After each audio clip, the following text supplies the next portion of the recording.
Hampir tak ada yang percaya kota Jogja yang penuh dengan ketenangan dan kesantunan seketika berubah menjadi kota yang penuh kepanikan dan juga kesedihan. Saat itu subuh baru saja berlalu, mentari baru saja menampakkan sedikit pesonanya. Sinar matahari yang seharusnya memberi kehangatan dan kebahagiaan pagi itu berubah menjadi kecemasan dan ketakutan. Dalam waktu kurang lebih 57 detik saja, gempa berkekuatan 5,9 skala Richter mampu mengubah paras anggun kota Yogyakarta. Segala ketenangan di pagi hari berubah menjadi rasa yang penuh dengan ketakutan, penuh dengan kecemasan, dan juga tangisan. Suasana asri khas pedesaan yang penuh dengan senyuman berubah menjadi teriakan kesedihan. Sungguh sebuah kejadian yang mengerikan jika dikenang. Kecemasan berminggu-minggu yang terus menghantui kami terhadap ancaman lava Gunung Merapi membuat banyak orang salah dalam mengira dan memprediksi. Justru yang tidak kita duga sebelumnya, yang tidak kita bayangkan sebelumnya, yang mengubah paras anggun kota Yogyakarta.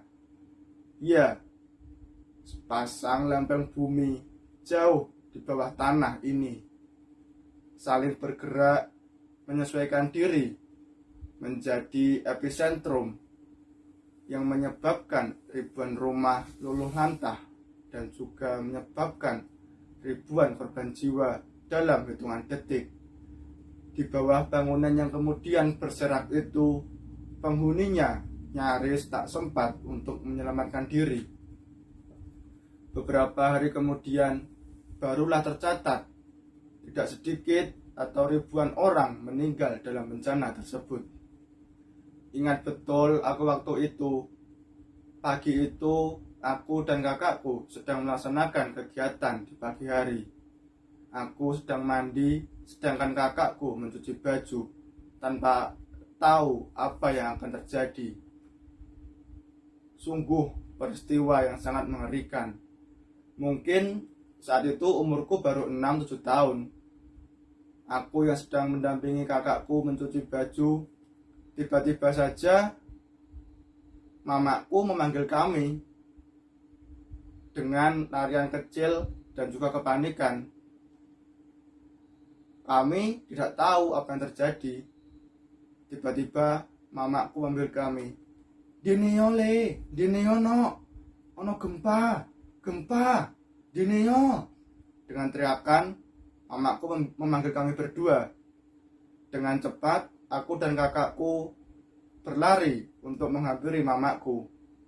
Tanpa tahu apa yang terjadi. Tiba-tiba saja, rumah di sekeliling kami runtuh tak tersisa. Tiba-tiba saja terdengar teriakan, tangisan, dan juga kepanikan dari warga di sekitar kami. Tentu warga saling berteriak dan mengingatkan. Biasanya di tempat kami ketika terjadi seperti itu, mereka berteriak, kukuh, kukuh, kukuh. Selain itu, juga warga saling bergantian untuk membunyikan kentongan untuk mengisyaratkan bahwasanya sedang terjadi bencana. Saat itu, teriakan kepanikan dan juga suara kentongan saling bersahutan, menambah kengerian pagi itu. Aku dan kakakku semakin tidak tahu apa yang sebenarnya terjadi. Ketika itu, aku dan kakakku langsung diajak mamaku untuk menuju ke tempat evakuasi. Sepanjang mata memandang, yang kami lihat hanyalah hamparan rumah yang rata dengan tanah. Yang kami dengar hanyalah tangisan, teriakan, dan juga ketakutan, kesedihan yang saling bersahut-sahutan. Saat itu, aku mengingat kejadian di mana salah satu tetanggaku meminta tolong karena anaknya tertinggal di dalam rumah. "Lek, tulungono anakku, Lek. Anakku nang jero." Dengan spontan warga mencari dan mengevakuasi anak kecil tersebut. Walaupun naas, nyawanya sudah tidak ada. Seketika ibu tersebut memeluk dengan rasa bersalah dan juga tangisan kesedihan. Saat itu yang saya ingat, kejadian itu tiba-tiba saja terjadi.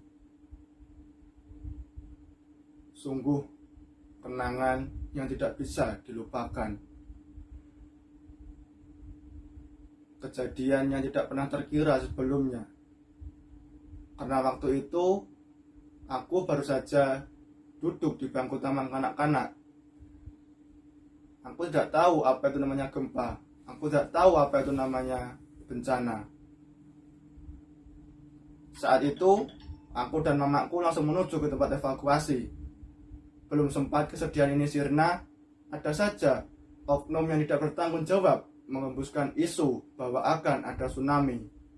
Semua warga seketika panik ketika mendengar isu tersebut, karena yang ada di pikiran masyarakat saat itu adalah bagaimana korban akan dievakuasi karena kondisi yang saat ini.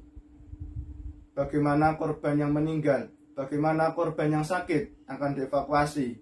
Sedangkan isu tsunami terus berhembus di sekeliling kami. Tetapi untunglah itu adalah hoak semata, sehingga sedikit menenangkan kami. Setelah beberapa hari gempa berlalu, relawan dan juga bantuan datang untuk membantu kami. Ingat betul, waktu itu aku harus mengantri untuk mendapatkan makanan, aku harus mengantri untuk mendapatkan pakaian. Dan juga ingat betul waktu itu aku mencari mainan-mainan untuk sedikit menghibur diri dari rasa kecemasan yang menyelimuti kami beberapa hari. Di posko kami makan dengan seadanya, tidur dengan seadanya, dan juga hidup dengan seadanya. Kini peristiwa itu telah berlalu 15 tahun. Waktu yang sangat lambat beranjak ketika seluruh gerak kehidupan diliputi oleh perasaan duka. Ketika sejumlah hari merupakan rangkaian kesulitan setelah pengalaman kehilangan yang luar biasa menyedihkan. Sementara uluran tangan para donatur, uluran tangan para relawan belum banyak membantu untuk meringankan kesedihan kami. Selain fisik yang memang kehilangan daya, sesungguhnya perasaan yang kami rasakan lebih terpuruk. Trauma menyebabkan situasi dan juga kondisi batin kami kehilangan harapan. Jalan seolah buntu, masa depan berawang-awang gelap. Secara naif, kami boleh bertanya, apakah kehidupan harus berhenti di sini? Karena kami kehilangan banyak sanak saudara. Tetapi tentu tidak. Dari setiap peristiwa, tentu kita harus bisa mengambil hikmah di dalamnya.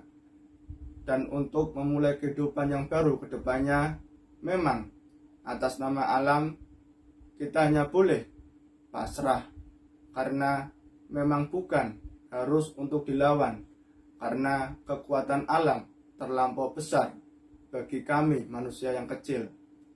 Tetapi kita dikaruniai akal untuk bisa memetik hikmah dari setiap peristiwa yang ada. Satu demi satu reruntuhan perlu ditata kembali dengan jiwa yang perlahan bangkit.